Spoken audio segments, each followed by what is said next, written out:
Good evening, Reston. Welcome to Reston Impact. As usual, I'm your host, John Lovis. Tonight we've got a topic coming back we've talked about before. It has to do with reform of the Fairfax County Police and specifically the report of the Ad Hoc Commission on Police Practices that was established by the Board of Supervisors back in March of 2015. My guest this evening is Supervisor John Cook from faraway Braddock District. Mr. Cook chairs the Board of Supervisors Public Safety Committee. And why is that important? Because that is the committee responsible for guiding the Fairfax County Police and others to implement the recommendations of the Commission to review police practices. In other words, he will oversee reform of our Fairfax County Police. Mr. Cook, welcome and nice to see you. Thanks, John. I really appreciate the chance to be here. Since you're new, would you please tell our viewers just a little bit about yourself? You know, where were you born? Where do you come from? What led you sort of to the Board of Supervisors and to your new role?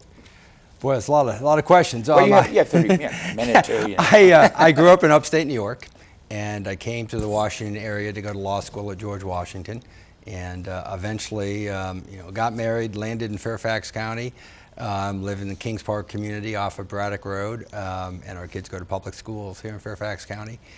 About 10 years ago, became active in my PTA and in my civic association. Was then asked to be the president of the civic association, which I did for 3 years. And while I was president of the civic association, our supervisor at the time, Sharon Bulova, put together a small group of leaders of civic associations to look at some of the community issues that we were having. And she asked if I would serve on that group, and I did. And she asked if somebody would do a pilot program for community revitalization, and I volunteered to do that, and we did that in my community of Kings Park. You know what happens to people who volunteer? Yeah, it keeps going. But a few things happened there. One, we had a lot of success, and two, I found that it's just really rewarding to work in your community, and it was really a great experience. And so when the political waves come as they do, and Chairman Bulova moved up to run for chairman and the seat opened up, it was there. And I said, wow, here's an opportunity to serve in a different capacity. And I ran a race that nobody thought I could win, and I won. So who did you run against? I forgot. I ran against Al Young Moon, 10-year school board member. Oh, okay. And the seat was empty, and he ran on the Democrat side. Right, okay, special election, 2009, right after a presidential election. And, I was outspent 5-1, but had some good people who worked really hard, and we had a good message of community. Wait a minute, a Democrat outspent a Republican? Yeah. Are you serious? And I won anyway in a Democratic district. So, Democratic district. But that's because, local issues are not and should not be as partisan as we see at the national level, for example. And I really have always focused on the community and what's best for the community and bringing people together to have strong communities. And that message resonates wherever you are, and it certainly resonated in our district. And it's really been a privilege for me to then be reelected twice since that time, and to be a member of the board who I think is thought of as a problem solver and somebody who tries to work to get things done in difficult times. It's unfortunate. We're in somewhat difficult times here. We have a flat economy and a lot of challenges, but it's a great county and we have great people in the county, and things are going to be good. You have a need to reform the police? We do have a need to reform the police. And I would have to agree with him. One of the reasons I invited John this evening was, well, besides his being the head of the Public Safety Committee, is the fact that he has established a good relationship, obviously on the Board of Supervisors, but there's a sense of the people I talked to who were involved with the commission and some from the community on the subject of police. They were kind of happy that you were the guy who was picked to be head of the Public Safety Committee, because there was a sense that you're reliable. I knew very little about you, and I've gone around and kind of talked to some people, and I was interested. I got a very positive reaction. That's good to hear. It's always nice when people say nice things about you. Now you got a chance to keep it rolling. Absolutely. Well, we have a lot of good people are doing a lot of good things now, so it's a privilege to be a part of it. And there's a lot to be done. Let's just really quickly, I need to sort of review the bidding for why we had a commission and why we're where we are, John. The commission was created by the Board of Supervisors and Sharon Bulova in March of 2015. Following the August 2013, this timing is kind of important, killing of John Gear of Springfield as he stood unarmed in his doorway of his home talking to some police officers. Unlike many police shootings, this one occurred in front of many witnesses. For me, I think that's key, because we all know that things seen in front of witnesses sometimes get out a little better than those that aren't. Yet for 20 months, the Fairfax County Police Department stonewalled the public, stonewalled the justice system, until a court ruled that they must disclose the killer and the circumstances surrounding the killing. And the Board of Supervisors, during that period of time, remained publicly silent. In effect, and this is the way it was seen, it was obviously not explicit, in effect saying, stonewalling's okay with us, the appearance now. Finally, public outrage led the Board of Supervisors to create the commission, which submitted its final report with 142 recommendations for reform last October. The report recognizes that the Fairfax County Police Department is a large and generally well-regarded professional organization. We're not talking about an outfit that's rampant and runaway. We're talking about one that has serious accountability and transparency problems, and it's you know. The report recognizes it's a good force in general, but that they have serious need for reform in areas such as accountability, transparency, use of force practices, that there's a diversity issue not reflecting the population they serve, etc. Created 75 years ago, the Fairfax County Police Department has never, until now, ever charged an officer, or had the county Commonwealth attorney, I guess I'm not the lawyer here, charge a police officer, much less convict a police officer for killings in the line of duty. And there have been a good number of killings. Exact number is hard to get figures on, and I could give you some examples. What is the status of the Adam Torres, the shooter in the John Gear case, as we talk, let's see, it's 2016, coming up on 3 years since the shooting? Well, as we are taping this show today, his trial is about to commence, and of course, Commonwealth's attorney is not a county official. He is a state constitutional officer. Elected in his own right. Elected in his own right, does not report to the Board of Supervisors, but he is tasked with all prosecutions in the county, unless they're federal crimes. And that trial is commencing, and a jury will make a decision. He is tried with, charged with what? How was it? Well, he's charged with all criminal prosecutions. Making the decision to prosecute. Whether or not to prosecute, and then how to prosecute. Yes. Yeah, but he bases that on investigations carried out by the police themselves. Well, right. In all cases of police shootings, the Commonwealth's attorney does an investigation regardless. But he has no staff, as a practical matter.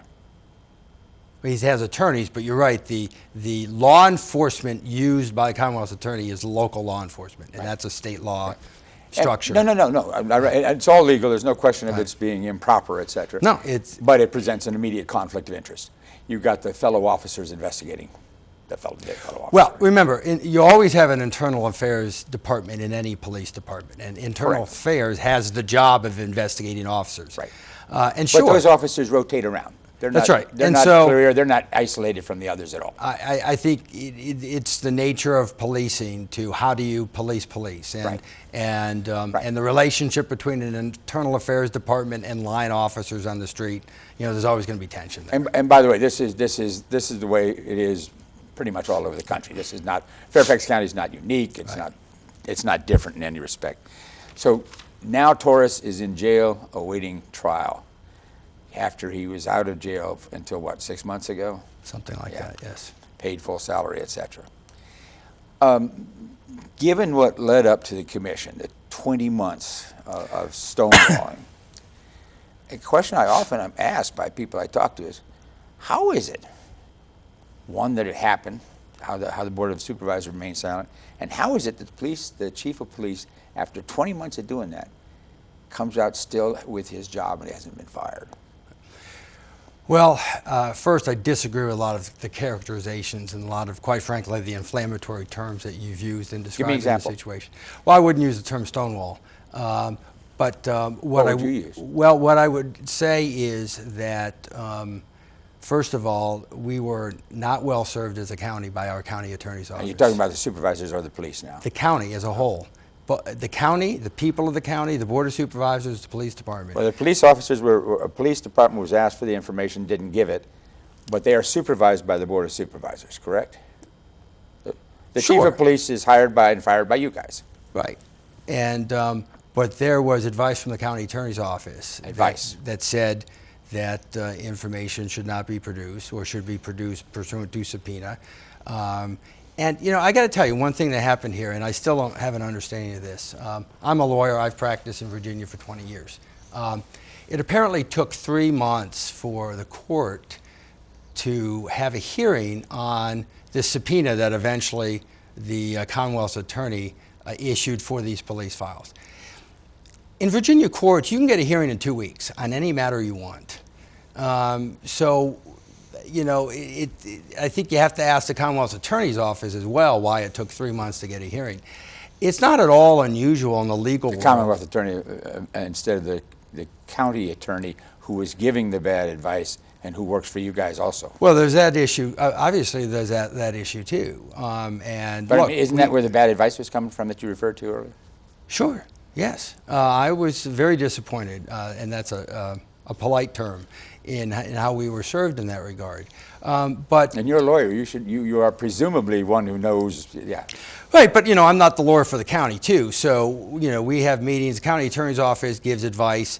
But the issue of needing a judge to review whether information should be released or if released in what form, it's not an unusual legal issue, and it shouldn't take all that long to get resolved. And here it did, and so that was. But that's a matter certainly of a problem. policy. You have to excuse me on this. Sharon Bolivar could have picked up the phone and said, "Chief, I want you to make that name available." Just in the name of openness and transparency. There's nothing. There would have been nothing illegal about that. It would be really bad practice.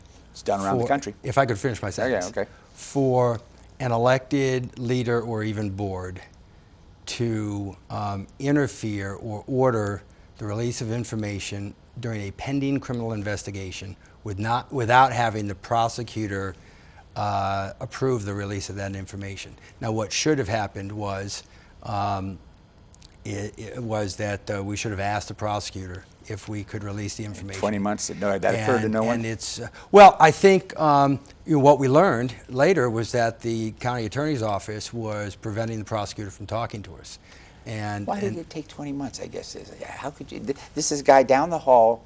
You know him on a first name basis. You talk to him every day. How could it take so long? I don't talk to the Commonwealth's attorney every day. No, the county, the county attorney who was giving the bad advice. Right. Well, you know, he's a former resident of Reston, by the way. Look,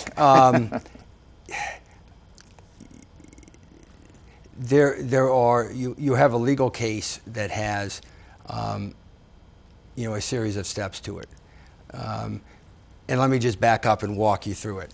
The shooting occurs. Obviously problematic from day one. I mean, you look at the facts on day one. The first meeting we had, I said, this is going to be problematic. Problematic. The guy's standing there without a gun, and he was shot. You got to remember that you're now going back with 20 months of information. First briefing we have, we get a certain amount of information, in the newspapers. Policy at the time, which we are now changing. Policy at the time was not to release names of police officers, certainly during the pendency of a criminal action. We were also. It had been me or you doing the shooting. We were all. I hear you. I don't disagree with you. The policy has to change. We were also told at the time, correctly, that it usually takes the Commonwealth's attorney by law reviews every police shooting. That usually takes about 3 months. So we were advised by the county attorney that we should allow that review to happen for 3 months, not say or do anything, let the Commonwealth's attorney do his job, and once there was a decision by the Commonwealth's attorney, then we could pick up and do our job on the county side. I think that was the right advice, and that was the right thing for us to do. The issue was after 3 months, 4 months, done 5 months. Then it was 4 or 5, 20. but then after about 6 months, what happens is the Commonwealth's attorney sends the case to the Justice Department, Doesn't tell us in advance, doesn't tell us the reasons why. And now all of a So you sudden, said some things to the press as to why. not at the time. Okay. And- There was so much that happened. You're Well, right. I know, I can't but, place at the that in time, time. all You're of a right. sudden, this case is at the Justice Department. That was very disappointing to us. And now we're kind of stuck. We have no contact there. Justice Department does not talk to you when it's doing a criminal investigation, and that was not a situation that was good for the county to have a matter of this concern that needed to be addressed floating out there in the Justice Department for a long period of time, and that was very frustrating. Yeah, and I don't mean to pick on you about this. You're the guy that has been designated to sort of go back and clean this all up. You now get the difficult job. Well, look, there's a lot of positive things that the police department's doing now, that the county is doing now, and I'm really happy to be on this show because a lot of people don't know about all the work that we're doing. I hope you'll tell them. And let me just say one thing: we're not just talking about the John Gear case. Let's be clear I hope about not. this. That's right. There have been lots of other killings. One of Colosi, Sal Colosi, the young what was he? Chiropractor, pediatrician, I can't know. Right, and those cases were, before my time on the board. I obviously know about them, But this one, this is something where you can all learn a lot. You can go look online at the David Rohr report to the community. David Rohr was the police chief at the time. He's now the higher police chief. He's the deputy county executive for public safety. Right. So he's he supervises Chief Rossler and company. But it's a report that I've read 2 or 3 times. It's only about 25, 30 pages. It's quite readable. It's available online. Oh, my God. When you finish reading that report, it reeks. This is the guy who was taking illegal bets on the Redskins and that kind of thing, and they finally got him through undercover work up over the legal minimum so that it became a crime. They went out to serve him with the warrant, and they made it a SWAT matter. SWAT officer drives up in the car behind the car with the the non-uniformed officer, the undercover officer, and Mr. Colosi comes out of his house, is handing him money owed on the debt, I guess, and probably evidence as well. And this SWAT guy jumps out of the car, and this is now according to the report. As he leaps out of the car, he's got the gun in his hand. He's 30 feet away. He hits the door with his arm as he gets out, fires a shot right through the heart from 30 feet away. The bullet is found much closer to the car, etc. And then there's a reconstruction of what happened by Rohr and by the family's attorneys. I'll tell you what, again, no witnesses, and the guy is found totally blameless. There are many cases of suspicious killings that have never sort of totally been resolved. The Gear case is different in that there were all these witnesses, and in the final analysis, a commission came out of it. There's a problem. How do you sort this out? What did the commission give you to work with by way of recommendations? Well, there's a lot of positive things that we're doing, and I'm not going to go back and try to reconstruct stuff from 10 years ago. You can't. You go back a year. Last May, we get the report from the Police Executive Research Forum. Now, this was the Police Executive Research Forum, for our audiences doesn't know what they are. It's a group of retired police chiefs and such who do sort of academic study of policing and consulting work and this kind of thing. Chief Rossler went to them on his own to say, help us improve our department. I think that's a very positive thing to understand is these guys apparently have a really good reputation for being effective at this work. Right, and you got to remember this is not because what somebody says in the newspaper. This is not a result of pressure. This is a chief who said, I want to make our police department better, and I'm going to bring in experts to help me make it better. Gets no coverage in doing that. You didn't cover it, nobody covered it, but he does it on his own because it was the right thing to do. We get a report last May that says... I didn't know what a perf was, to tell you the truth. Yeah, well, that's right. So, but things are happening. Right. And gets a report that says, you guys have a great police department, but you've got some issues to work on. The chief doesn't say, oh, we'll just take the parts of the report that say we're great, we'll advertise that, and we'll throw the rest away. He says, will you help us improve the parts where we need improvement? They say yes. And so we've been working with them That's for to the his past credit, year. you're right. We come to the police commission. Wait a minute, there are 50 recommendations. That report came in a year ago. How many do these have to be approved by the Board of Supervisors? Let me walk through how that's I happening. mean, the So- PERF versus the commission. Right. Well, right. So PERF makes a report. Commission is then working. Commission comes out, and they really work in tandem on parallel courses. Commission report comes out in October, as you're well aware. I was on the commission. Right, yes. you're on the commission. It's a great report. You guys did great work. It was a good group. It was, Yep. my credit to the chairman and yourselves. The people, I was skeptical about the commission. The commission was good, serious people from various walks of life, including police, many police, which worried us. But they were there for a serious purpose, and that was to make it better. I will say that. Yeah, and so we have a great report, and like I said, really, in many ways, parallel to the PERF report. Well, And the so- PERF was just use of force. Right. There were several other areas that were covered by the commission. That's right. And so we have a roadmap for issues to look at and recommendations. So we've broken that commission report down into 202, I think, is the number of recommendations. They're not numbered in the report, so we had to. There are only 142 in the report. Well, it depends on how you count them. Okay. Well, they're not numbered. I mean, I'm sorry, no, the you're right. report wasn't, here are our recommendations, number 1, number 2, number 3. It's prose, it's an essay with a lot of recommendations in there. So it took some time for, we had to make some decisions what to call a recommendation. But we've got it broken down into 202 recommendations. Just in the use of force area, could you give the audience sort of an idea of some of the key kinds of recommendations that are in there, John? I don't want to go through the 50 or 60 or whatever. There are a lot of What are the key things. ones you think? There are a lot of things that we are doing in that regard, and let me just kind of walk into answering your question that way. The chief has been working on implementing those recommendations since October, so there's been a lot going on, specifically in the use of force area. I would say the overriding principle is the philosophical change, and this is a global philosophical conversation about the nature of policing. And this is the culture of the police department we get to here. Culture and really the philosophy of what policing Yes. is. Yeah.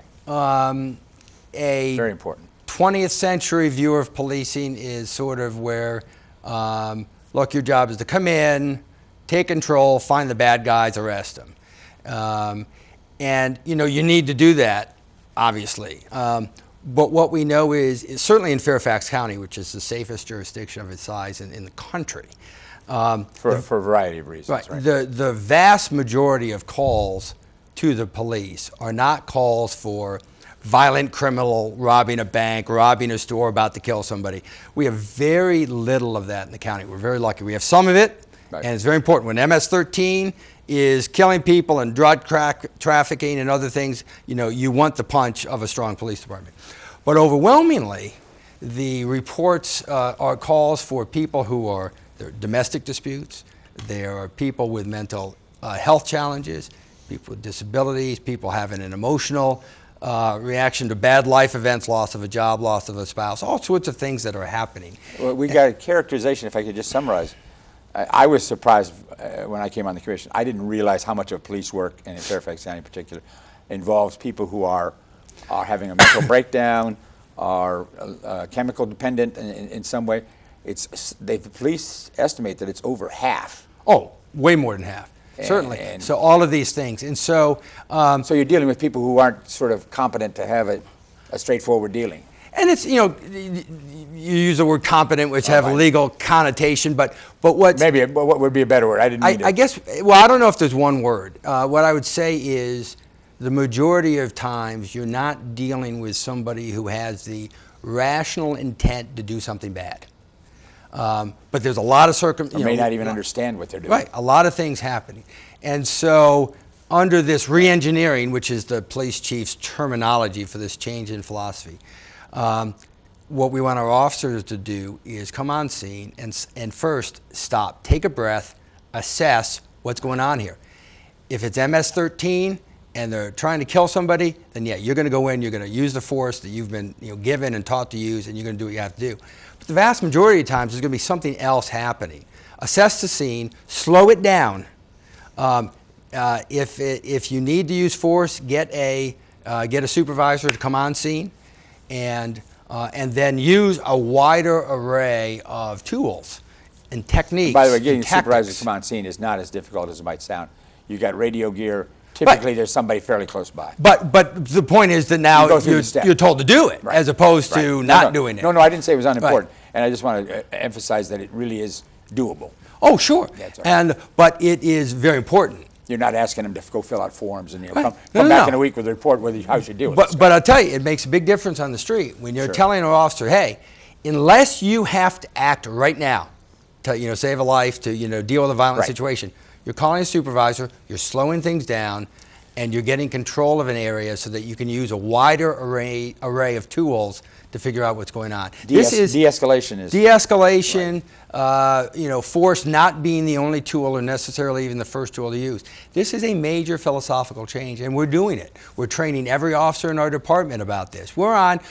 We've gone from what you were describing in the beginning, a department where some people were raising some questions, some unfair and some fair. Now, Perf will tell you we are on the cutting edge in this country for policing, because the philosophical change that we are leading the nation in having a police philosophy of de-escalation, of What's the number one goal of the police force that they also stress that I thought was a good change? sanctity of life. Sanctity Protect of life. everybody. Sanctity of life for the citizen victim, the possible wrongdoer, and for the police officer. That's right. For They everybody. all have And it's right to critical. sanctity of life. That is a new construct to be saying that. It's critically important. And what And it's going to it also is a culture, and it's not a matter of having a training course one day and then everybody comes out imbued with That's this right. new thing. It's going to take some time Yes. and effort because these folks have got an attitude.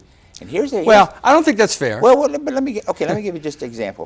I asked you before we came on the air, do you ever talk to people about the relations with the police?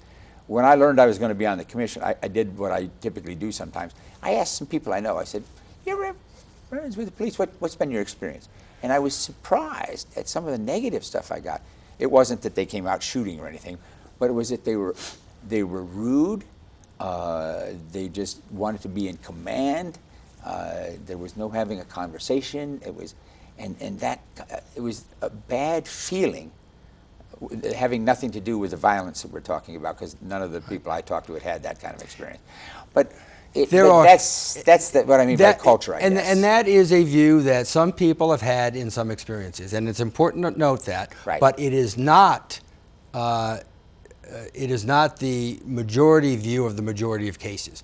Most people have a very positive interaction with the police. Not all, but most. I will tell you, in my district, where we have our community policing officer who comes out to a lot of HOA meetings, civic association meetings. We talk about crime That's a very prevention good all the idea, time. by the way. And I'll tell you, I have a joke with our officer. I tell him that I hope you don't run for office, because I know there's one person in this district more popular than me, and it's him, because people love it. People love their community police officer because of the interaction they have. We don't see much of that.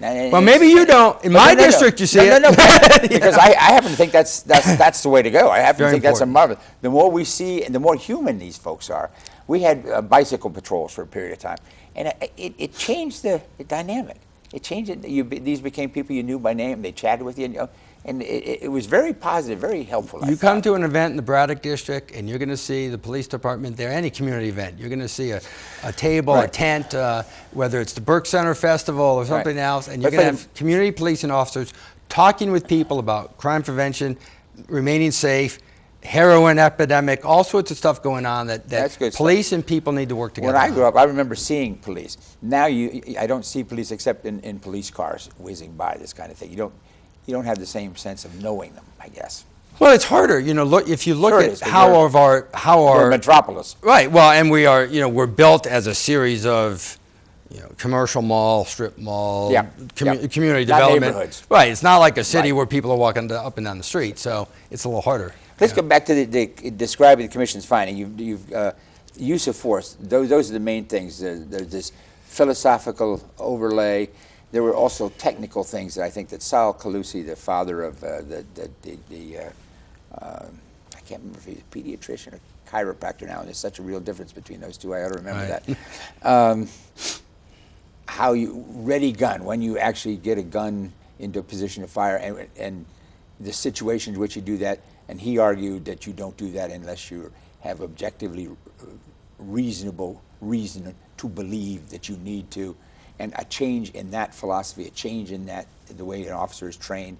So this use of force is a small phrase, but it's, what, 50 or 60 recommendations Right. that really are far-reaching in terms of how the police operate. It's the essence of the force. Yeah, Certainly absolutely. in crisis mode. But how about the other areas, John? The communications, I think, was a huge one. That was the major breakdown we all perceived in the Gear case. Right. And the general way, again, part of the police relationship with the community and the accountability, No, transparency. the communications is, that's the key area where, our board needs to implement some change. And I word it that way because in the use of force area, which is the foundation of all of this, police department's already instituting change. Our board's supporting that effort. In communications, we need to make some of those decisions, like what is going to be the process for when a name is released. If it's not released, who makes that call? And those are things we have to decide, because I agree with you. We're in a day where the people want and understandably are entitled to transparency, and that hasn't been, nationwide. There is no general agreement on whether police officers' names should be released. Oh, there is a very large consensus. There are, And it's anywhere with between 24 hours and a week. In the vast majority of cases, it is policy. in the cases of shootings, there are departments across the country have a variety of policies in that regard, and we're going to have to make decisions over what our policy ought to be, and we'll make those. There are very few that allow of keeping them secret for any period of time. We'll be making those decisions this spring as we work through those issues. Well, okay, I didn't mean to go this way, but there's substance and then there's process. You got 142 or 200 recommendations, whatever Right. the total turns out to be. How many of them have been approved by the Board of Supervisors to date? You want a hard number? No, approximation. I recognize that's probably changing. Right. What we have done is at our first Public Safety Committee meeting under my jurisdiction, which was in February. That's the only one that's been held to date. That's right. And what we did is we took those 200, we had them on a spreadsheet. The board approved the spreadsheet, and we assigned all of those either to the board or to the chief police department for this. We assigned the decision maker. So we said, okay, who's going to make the call on these things? I think Call as to whether or not they're approved or whether they're implemented. I've lost you here. Right, the call on whether they're going to be done, and so. So at that point, none of them have been approved for doing. No, that's not correct at all. Okay. As I said, certainly in the use of force area, police chief has been implementing a number of policy changes for a year, certainly accelerating that in the last 6 months. From the PERF report? Starting with PERF through the commission. The chief has not waited. He has been instituting reforms. So the board has in effect approved the implementation of certain use of force. The chief is certainly changing those policies. And I'm confused. Well, if you'd let me finish, then you wouldn't be confused anymore. The chief doesn't have to wait for the Board of Supervisors to reform police practices. It's always within the chief's purview to do that. Anything? He is reforming police practices. Now, Okay. what we are going to do Daily is practices, okay. we had an overview from the chief in February. We're going to get a detailed review from the chief at our May 10th Public Safety Committee meeting. And then, This is just use of force area? in the use of force area, Okay. and then, Because there are 5 areas, and this is right, one of and them. then I am going to bring an action item to the Board of Supervisors where we are going to ratify, I'm going to ask our board to ratify this philosophical change and these changes that the chief are doing. So it's okay for him to do them, but they have to be ratified. Okay. They don't have to be ratified. Okay. The police chief doesn't ask permission from the Board of Supervisors to do anything in his department. Well, he certainly should if he's not going to tell the public what's going on in a murder case, for example. Well, now you've instituted a double negative, so I can't. I don't even know how to respond to But that. you said he has there's nothing he requires approval. The chief has broad. This is an important point, folks. This is I not a know. minor. The chief has broad authority within the police department. Now, Day-to-day operations, I understand. right, that. the board of supervisors always has the authority to come in and dictate a change too. And that's, here, what we're going to have is a process of the chief is already reforming use of force. He has given the board an overview of that. We're going to have a more detailed briefing of that. I'm going to have the board ratify this philosophical change and what the chief is doing. And the chief's going to continue to be implementing these things. Will these be made public as we go along so we know what's been approved? Yes. What we have committed to is what we've broken down into 202 recommendations are on a spreadsheet. They're posted on the website. And as they are implemented or as decisions are made, the box will be checked on the spreadsheet. There's a column for approval and a column for implementation. And importantly, if a recommendation is not implemented, that will be noted, and there will be an explanation as to why. And then then it's out there so the public knows. Good. Oh, and then, the board of supervisors, comes us. We always have we're ultimately responsible for the public, and if somebody says, why isn't this done, and then it's for us to answer that. So there will be complete transparency. Nothing will be hidden. Nothing will be shoved aside. If for some reason something's not done, it will be explained why. Well, there's one caveat I'm sure exists in this process you've described but have left out so far. If something costs money that is not in an approved budget, the police cannot do it, or does the police have that kind of power? Does the chief have that kind of power over the board as well? The chief has some ability to move funds within the police department. So, for example, the chief has already changed the police academy training program to have elements of crisis intervention training happen at the academy. That's done with existing So he's taking funds. money for a plan for one course and it goes to another course. Or something of that sort. Yeah, and so that's- okay, I those understand. things are already happening. Again, that's daily operation. Right. Large items that are going to require the expenditure of funds, obviously the board those are listed on the spreadsheet as a board of supervisors item because that has to go into the budget and be approved and be there. Let me give you an example. Body cameras. Does that come under use of force? I think it does. Where else would it be? I believe that's in the use of force category, but you're right. I can't think of anything That's an else. $8 million item. That is an item that will only happen if the board of supervisors votes to have it happen. So Is that scheduled? We will have that discussion. That discussion is going to be down the line a bit. Wait a minute. The budget is up now, right? Right. It's not in this budget.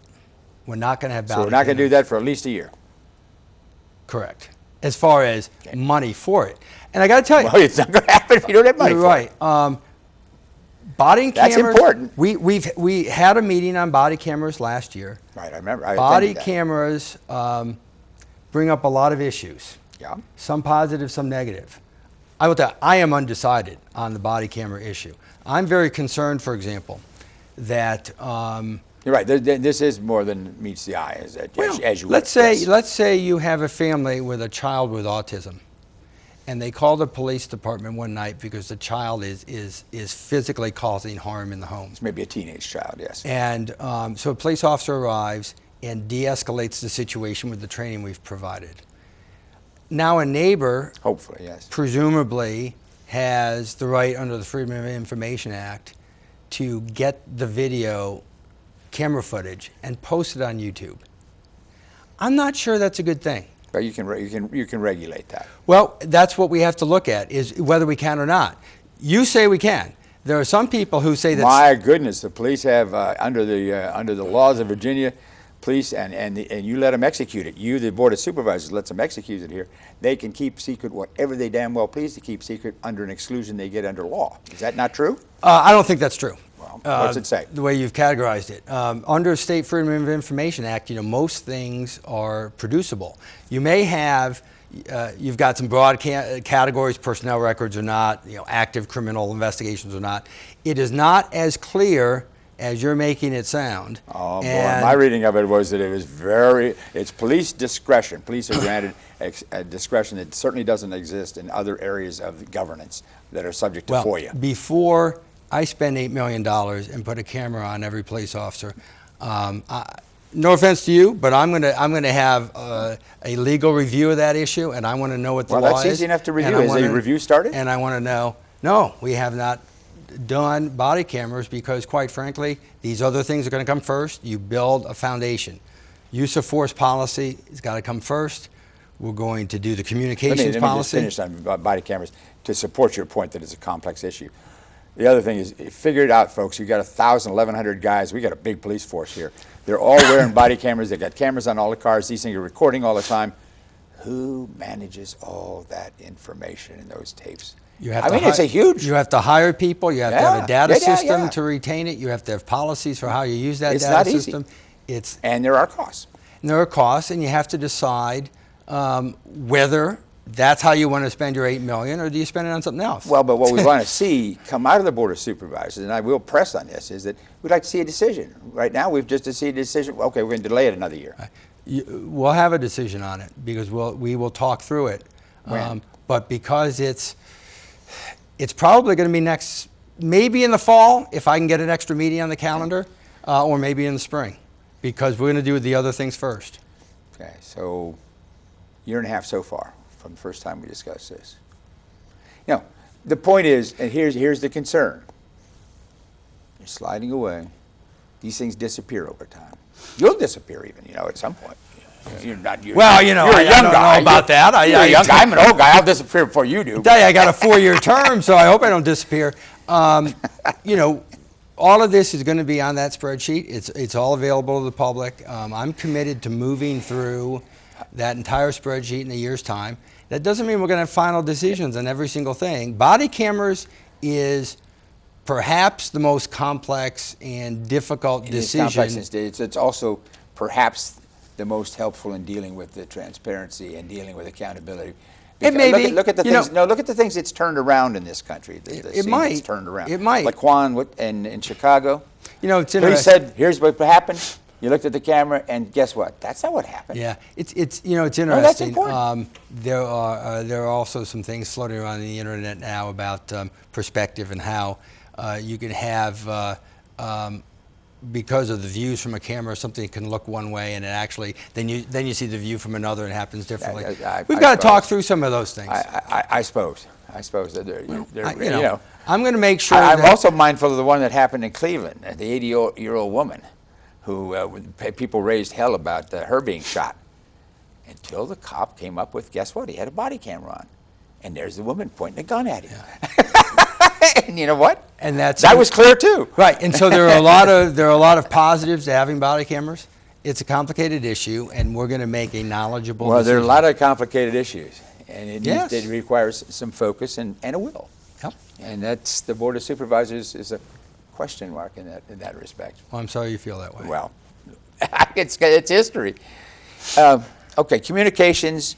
We're going to run out of time here, which deals with accountability, transparency, etc. I want two things I want to talk about. Communications, the first two recommendations under communications, I think, were to change the dispositions of the police department so that there's a disposition to release rather than not release. Right. That was recommendation number one. Has that been approved? I know the answer. We're going to be going through those topics at our May 10th meeting on the communications recommendations. Will that be acted on? Yeah. I mean, that is such a no-brainer, it blows my mind, that's all. And that's the kind of thing that we'd like to see some movement on. It would really be good to see movement. Civilian oversight. Yes. Mental health, I think there's going to be movement on, except there'll be just. There's already movement on it. Yeah, Diversion first launch. There'll be a question of how fast, because there's money involved, and there'll be a desire not to spend money. We're moving. No, you're wrong. We're moving incredibly fast on that. We've got a diversion first program up and running as of January 1. We've already there was some leftover money you moved over for that purpose. Moved some money around. There's money in the budget that's being approved here for FY17. We've already had 100 people diverted in the first 3 months. I mean, this is there seems to be a political success. consensus even behind this one. Absolutely. Okay. This is a good news story. Maybe not any others, but this one. Well, it's a good news story, and unfortunately, it is a good news quite story. frankly, we've spent more time here talking about something that happened 10 years ago than talking about the positive development of diversion first in the last 3 months. We're doing great stuff, John. Natasha McKenna is a good question. A good place to start there, right? And that, and that's not an old one. No, and that's a related issue of the No, she sheriff's had no business department. being in the jail, but your diversion first is the answer. I mean, you're Well, right. it's part of the answer. It's You're not right. the total answer. Well, she wouldn't have been there, presumably, in a diversion first. Yeah, don't know. Don't know. Environment. Diversion first, doesn't divert everybody. You've got issues of, remember, We should tell the audience, divert from what to what. Right, Instead of, when an officer goes out and he runs into somebody who's peeing on the lawn or doing something, and they may be a person who's got a serious mental crisis going on, but the officer is not a trained psychiatrist, psychologist, or anything, and yet he has to deal with it. And this puts the officers in a really bad situation. He has two options: to ignore it, and he can't, then he's not doing his job, or to arrest the person. Right. That puts him in the judicial system, not in the police system. That's not where you want him to be. Diversion is to take them to the proper mental health facility, Right, so- or for a screening, right? Right. So the first thing is we give the training to the officer. Now, officer's not going to be a credentialed psychologist, but we're going to Right. give these To recognize what's police going on. officers training to understand, so they say, hey, I'm seeing a mental health issue. I'm seeing a disability issue here. So we're going to take this person to the Community Services Board up in Merrifield instead of to the jail. There'll be a more detailed assessment there, and then we'll have a path of treatment. No arrest. And We this can is have a path something, of I assume treatment. the officers, this is not something the police are opposing. This They is a support this because huge positive. it puts them in it's a negative for them the way it is now. Their choices are not fair. Police officers are good people. They want to do the right thing, and we're going to give they're them. not allowed to under the And we're going to give them the tools right. to and do this that. and this gives them the tools. Absolutely right. They're winners on that. The other is civilian oversight and review. And let me note, I was on that subcommittee, but let me also note what is recommended is basically two things. An auditor who would audit the Internal Affairs Bureau basically for any case involving the death or serious injury to someone as a result of something the police did. He would audit all of those. He would make public reports, et cetera, on findings were they fair, were they thorough, et cetera. But they're advisory only. That he has no power to change what the outcome is or to tell the Internal Affairs Bureau anything. Only to advise, tell the police chief, here are his findings. The second is civilian review, and that's a panel of civilians, not police, but of civilians, to take complaints from citizens for abuse of authority or serious misconduct of some kind with a police officer. Interestingly, and again, this is an advisory group. They have no power to tell the police what to do. But according to the Washington Post, not always the best source, you say, the police unions are going to kill this. And kill it one of two ways. It'll go away or they'll put police on it. First, the Post didn't say that. You've taken it one step farther than the Post went. Secondly, no, I think we're going to have a panel. Post said they were in jeopardy because of opposition from the police unions. The Post said that, and the Post is wrong. Okay. Now, do police officers have concerns? Of course. Are the concerns Sure. legitimate? Yes. Should we listen to those concerns? Yes, and we will. In addition to hearing from the folks who served on that subcommittee, we're going to have a By the committee way, meeting one in of whom July. one of whom was the head of one of the unions. Yeah, And that's he right. sat across from me and approved and voted for the recommendation. Right. Sean Corcoran. Right. So we will have a committee meeting in July that's going to be focused primarily on this auditor and the panel. We're going to talk through those issues of who appoints people, who's eligible to be appointed, how long's the term, all of that stuff. And then we're going to get, I'm confident the board is going to approve a citizen review panel, and we'll get it Sharon going. Bullitt has indicated a predisposition to, but that's not to say the context of it and the content, and who's appointed to those panels will be crucial. If they are current or past officers of this department, the panel is not an independent panel any longer. Yeah. I mean, that's your view. No. That's everything that is done now is done by police. This would be a civilian review No, panel. I agree. Is there a definitional problem there that I'm not understanding? Well, I think somebody who is retired, let's say you have a retired federal agent. There's a provision in there that allows for a Right. retired So, person so from a the- non-Fairfax yeah, so there- County so there's- position. So, the Board of Supervisors will make those decisions of who's eligible. Okay. We got some pretty radical guys in the unions. They're good people. Carruthers is the guy who And- called for a boycott of Cox Farms because somebody had a Black Lives Matter sign in their window there. Well, you know, I'm not going to get into all that. I will tell you that we're going to have a citizen review panel, I believe. I'm going to certainly push very hard for it. We're going to involve our police officers in the decision making, as well as folks like yourself who are on the commission. Well, I hope you call some citizens who Yes, recommended this. and we're going to, I believe, have a very good panel up and running, and it's going to further increase the already strong relationship that we have between the community and police department. Well, they're telling me it's all over, time's up, but I got to say you have improved my confidence that something good's going to happen. Appreciate I think you've still got a long road to hoe, and you need to get with it.